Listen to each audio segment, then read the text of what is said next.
حکم فاتحه خوانی در اسلام چیست؟ اگر بدعت است چرا؟ علما چیزی نمیگن. از چرا و میترسن؟ همین مسئله را به ایمان بگوین صادقانه رد کنم یا که سیاسی و پالیسی برم؟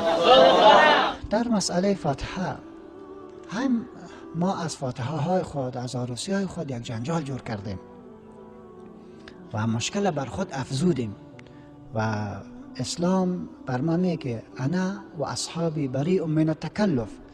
در این دین تکلف نیست. ما به زور به طرف تکلف روان شدیم.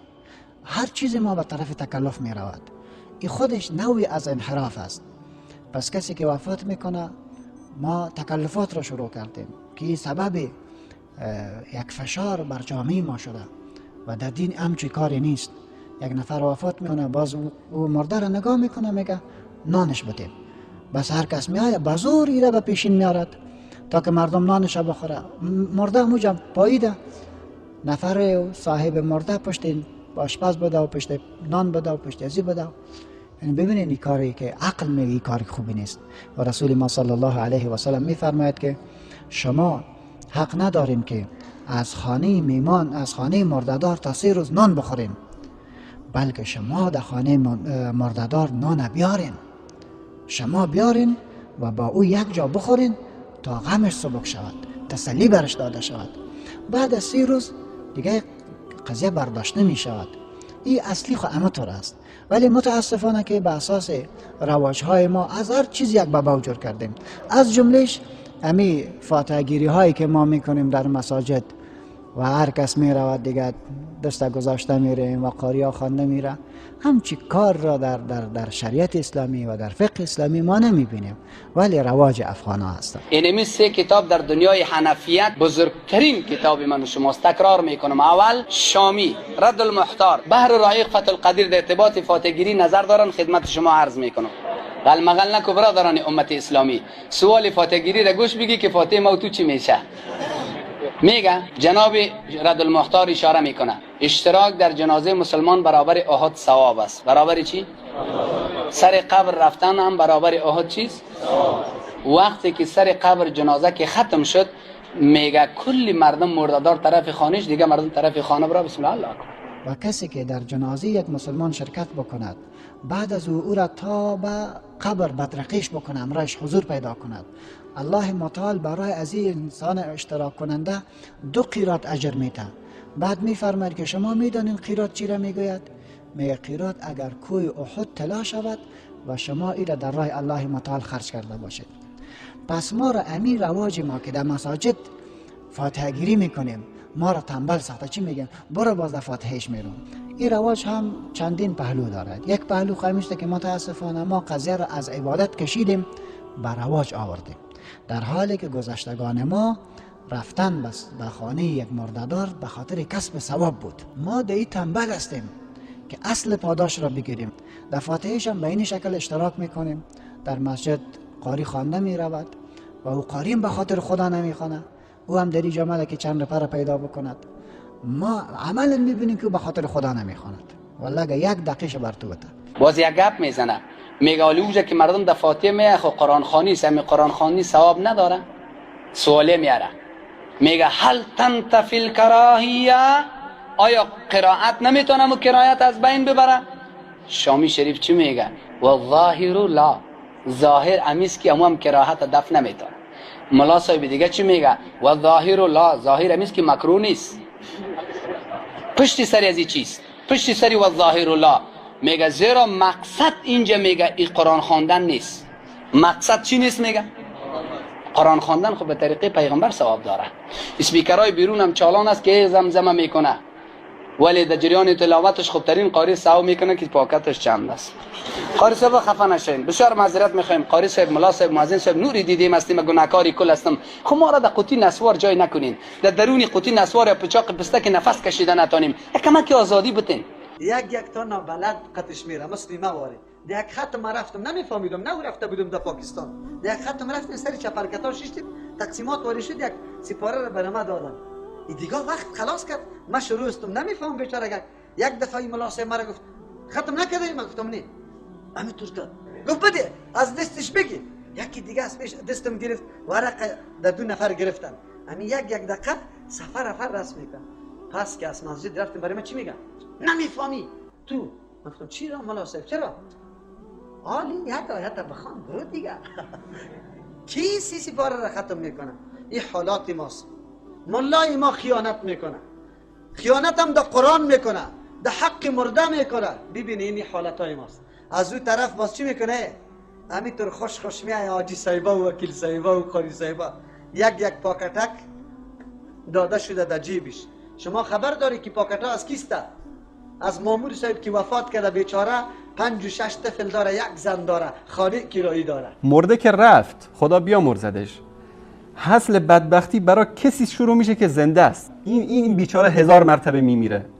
این روز اول، روز دوم، روز سوم، روز هفتم، روز 40، روز 30، روز 20، سالش، سال دومش، هر سال. کی گفته اینو؟ در کجا اومده این؟ اگر همه کره زمین رو شما بگیرید خیرات و صدقه بدید برای کسی که عملی که خودش در دنیا انجام داده به دادش نرسه، اونو نجات نده، نمیتونه نجات بده.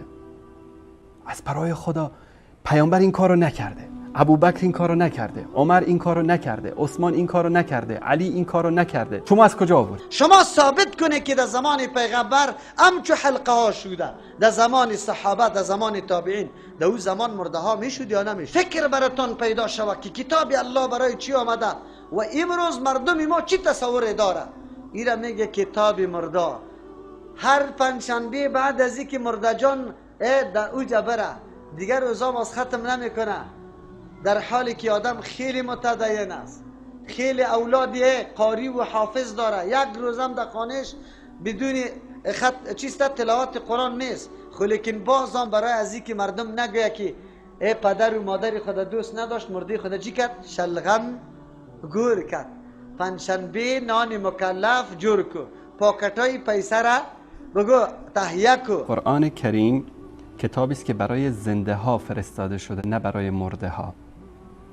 متاسفانه امروز کتابی رو که الله سبحانه و تعالی فرستاد تا دلهای ما رو زنده بکنه، دلهای مرده رو زنده بکنه، این کتاب رو میبرن استفاده میکنن برای کسایی که مردن، هیچ نفع و ضرری هم برای اونها نمیرسن. رسول اکرم صلی الله علیه و آله و سلم در حدیث صحیح میفرمایند که اذا مات ابن آدم انقطع عمله.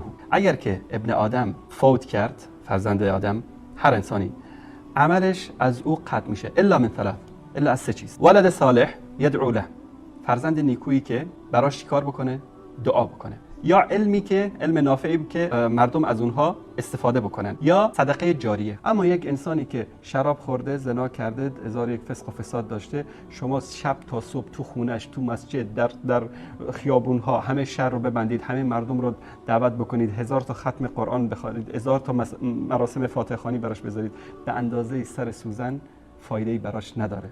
اگر میگید داره، قل هاتوا برهانکم ان کنتم صادقین، دلیل بیارید از قرآن، دلیل بیارید از سنت. محمد مصطفی صلی الله علیه و سلم میگه که غیر از این 3 چیز دیگه هیچی به درد ابن آدم نمیخوره. غیر از این میخواد ملا باشه، میخواد آخوند باشه، میخواد ماموستا باشه، میخواد مولانا باشه، میخواد پیر باشه، ملنگ باشه، حجت الاسلام باشه، هر کسی که میخواد باشه، دلیل از قرآن بده، دلیل از حدیث بده. در اینجا 2 گزینه شما بیشتر ندارید، یا بگید که رسول الله صلی الله علیه و آله و سلم علیاذ بالله دروغ میگه، یا که این کسی که این ادعا میکنه که این قرآن خواندن ها، این فاتحه خوانی ها نفی برای مرده داره. یکی از این 2 تا کدومش انتخاب میکنید؟ برگردید به ایمان خودتون، به تقوای خودتون، به اسلام خودتون، کدومش انتخاب میکنید؟ به کی میخواید تهمت دروغ بزنید؟ به رسول الله یا به این کسی که ادعا میکنه که این کار ثواب داره؟ ثواب داره، بده دلیل از قرآن، بده دلیل از حدیث. دلیل براتون آورد، دلیلشو بررسی بکنید، مطابق قرآن و سنت بود، مطابق حدیث صحیح بود، قبول بکنید، نبود بزنید به صورتش، هر کسی که میخواد باشه. باز ختمی مرده از ختمای دیگه فرق داره. طعامای ختمی مرده بسیار زیاد باشه، دو پیازیش خیلی قوی باشه، کوفتهش هم خیلی تلخ باشه. بازو را در روزای پنجشنبه ملا صاحب است، چپنای کلان است، وکیل صاحب است، حاجی صاحب است، خنده کده، مزاق کده تا او جمعه را قطار استاد میشه. بازه تقسیمات سپارایش هم میبینه. بچه 3 سپاره تو بخوانی، خوب این قاری صاحب است.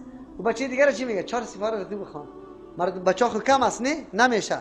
5 سپاره ریش سفید از جوز صدا میکنه من وقت 5 سپاره روز در مسجد خواندم خیر است این 5 جدا کنی. بازی جنابا که همینطور چشمای خود پرت میکنه 4 دقیقه سری خود کلی خود این همینطور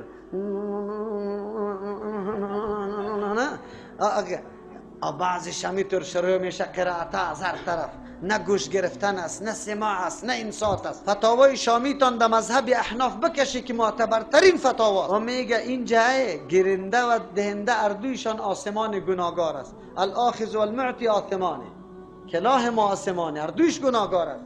ای باز در 3 دقیقه بعد چی میگه؟ چی داری یا چیز نداری ای مردکه؟ ختم شد.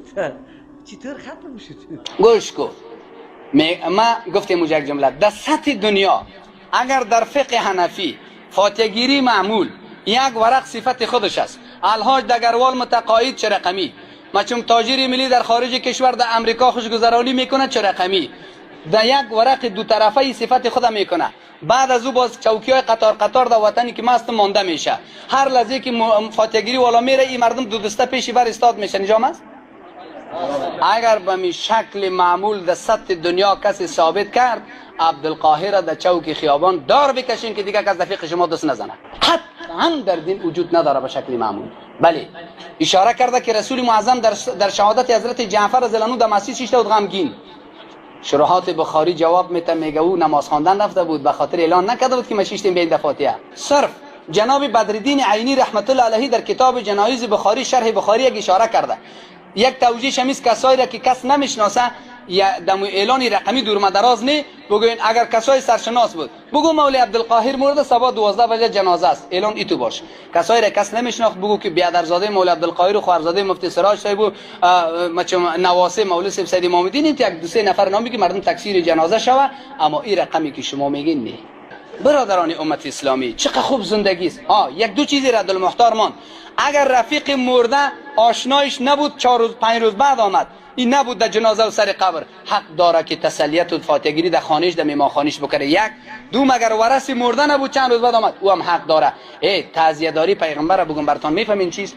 بر رایق و کتاب حدیث میگه اعظم الله اجرک و احسن عزاءک و غفر لمیتک. الله اجر تو را بزرگ بگردانه، الله صبر تو را نیک بگردانه، الله مرده تو را ببخشه. sizlarni qaysi tilga bildiray?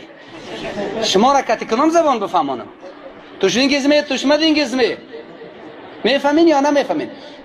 تاسی سرون خلاصی که چاره نرو واړم، سرت خلاص میشه کتی کارت خلاص کنم. کدامش کنم که شما؟ او برادر این 3 جمله پیغمبر است. اگر در سطح دنیا کسی ثابت کرد که در فاتحه‌گیری پیامبر و 4 خلیفه و خیر القرون قرآن خوانده، بازم مرا در خیابانتان دار بکشید. سوال دیگه شمیست که چرا ملا نمیگه؟ اینجا نوشته کرده ولی که کدام ملا جنگ میکنی برادر؟ چرا ملا نمیگه؟ ولی ما چی کنیم؟ خیلی دیگه حکومت از قانون است، اداره است، آزادی سر کس میدانه کارش، هر کلگه برخیال، هر کلگه برخیال. 9 سال شده جناب مولوی سید امام الدین میگه 9 سال شده من میگم کس عمل نمیگه. دگه خور رسیدین؟ مفتی صاحب اشاره کرد کسی که صادقانه گپ شامیر عمل میتونه، مشکلی پدر و مادر نداره، دستش بالا کنه، اگه نمیتونه نه کلگی بالا نکنین. الحمدلله. اوه مولوی عبدالقاهر خود کلانی وابیاست، این چوچگکای خورداش از دیگه کتا کتا کافرش همیجا هست. خب به هر صورت بار دیگر خواست از اینا، خواست مولوی صاحب بگوین که گپ 9 سالی از عملی میکنین یا نه؟ بلند کن. الحمدلله. ما در یگان مجلسی که دوج هستم میگم کسی در موسیقی نمیره دستش بالا کنه، با یک روز زنگ میاد مولوی صاحب سلام علیکم، ما از مخلصایت هستم، کسایی که دستش بالا کرده میول زیر درم پودروپی موسیقی شیشته. و اگه اونجا دیدم چطور؟ الله خو میبینه، اگه من نمیبینم الله میبینه نمیبینه. پس از این خاطر ای برادر جان فاتحه‌گیری های معمول گیلمش جمع است، بیخی بیغم باشی، ثواب نداره. خو هندو سره خدای ناراض، هندو از عبادت مانده شده الله ناراض.